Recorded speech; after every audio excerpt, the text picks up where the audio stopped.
Okay, so the Chinese man was like, yeah, and the giant grabs his hand and cracked it. Like, he moved just as quick. And when he said, yeah, as soon as he went like that, he caught his hand. And as soon as he caught it, he cracked it when he caught it. And he still had him by the hand. So as soon as he caught his hand, he flipped him up in the air by the hand. And the Chinese white dude went all the way through the roof of the house. And I was standing there watching, and the Chinese guy went like oof, all the way. Poof. He hit the roof, and he went through the roof. Suddenly, I was in the sky, and I could see the Chinese man coming all the way up in the sky. So he hit him so hard. He threw him so hard through the ceiling that he went through the ceiling, and I saw the top of the ceiling break. And I saw these planks and boards go, and then his body went flying up through the sky. And I was up in the sky, and I was looking down, and it was blue. It was baby blue sky, beautiful day. Clouds in the sky, a whole bunch of those little clouds in the sky, and the sun was out, and here he was flying all the way up in the air, and I was way up in the air, so I got to see the view of this from inside the house, and then from in the sky when he came flying through the roof. And he went flying all the way up in the sky. So the power of the giant made him go through the roof, and he made him go all the way up in the sky after he went through the roof. And he went so high that it was like planes was up there. And I was in the sky looking, and it was other beings that were looking, but I couldn't see them, but they were there, and people in the plane, and they were like in the air with me. And I saw he was gonna try to get in a spaceship, and the spaceship was like a little my size spaceship where only like one person could fit in it. And it was like coming through the regular blue sky to come and catch him when he came coming back down. So now he had to come back down. And the spaceship was like operated like it didn't have to have nobody to drive it. It could drive itself in the sky. And it was coming to catch the old man. And it opened up the top part of the spaceship. It was white at the bottom, like a Jetson spaceship or something. It was white at the bottom, and it could only fit like one person inside. And it had this little cap, this clear cap on top of it. And then the clear cap opened up, and he came coming down trying to hurry up and fall inside of the spaceship to save him, to get away. And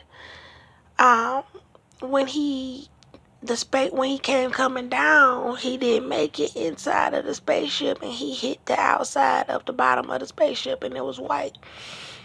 And it was small, like it wasn't like the big ones, like it could only fit like one person. And then he hit the side of the spaceship, like his shoulder or back or head or whatever. Anyway, he hit the spaceship and kept falling. He missed it. He didn't get in the middle, because the way you gotta get in, it was like right in the middle. You had to get in the spaceship right in the middle. And he came falling down. He went falling down. And then I ended up in this like lounge with these little stiletto tables and bucket stools, and there was pretty colors, and it was a bunch of people in there. And it was like my man Marcus was sitting in there with me, and he was at another table, and but he was next to me, and I guess I was like writing music and doing stuff, and all of a sudden he was gone. And there was a window and there was a street, and the street looked empty. There wasn't anybody walking down the street. And I looked around and I hadn't realized that he was gone until I saw all these men inside of the lounge, and they were all looking at me, and they had on like work clothes and stuff like that and regular clothes. And I was like, what the hell is all these men looking at me like this for? And they were just staring at me. And then I looked and noticed that Marcus was gone. And I was like, oh my goodness. I was like, he went home and I gotta go home and try to, make up with him. And so I know I need to take these nails off, y'all, but I don't like to. But anyway, so when I was like, I'm finna go and go home to my man, before it's too late. And well, I ain't gonna say before it's too late, but I was like, I just basically was like, I need to go to my man. And so when I got up out of my chair, I had my phone and it was playing music, and I had just, what was it, yesterday morning or this morning, I was thinking, I was like, dang, I wish I had my old speaker, because I used to have a speaker back at Henry Brown in them house where I could listen to my music out loud on my little portable speaker, and I could like make sure that when I mixed it and mastered it, that it would sound decent on the radio. But and also because I want to hear it out loud, I want to be able to jam to my music or whatever. So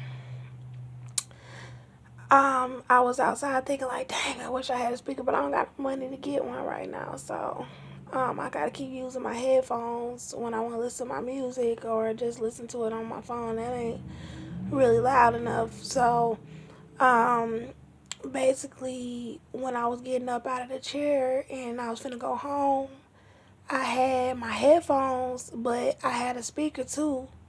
And I hooked my phone up to the little speaker, and it was playing a song, and it had a nice tune. And I was like, it was about making up, and making up with somebody that you love, and making it right. So then I got up to go and find Marcus in the vision. And so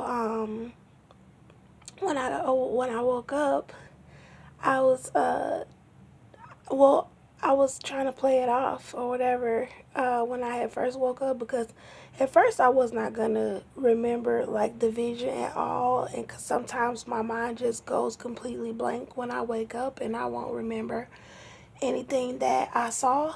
So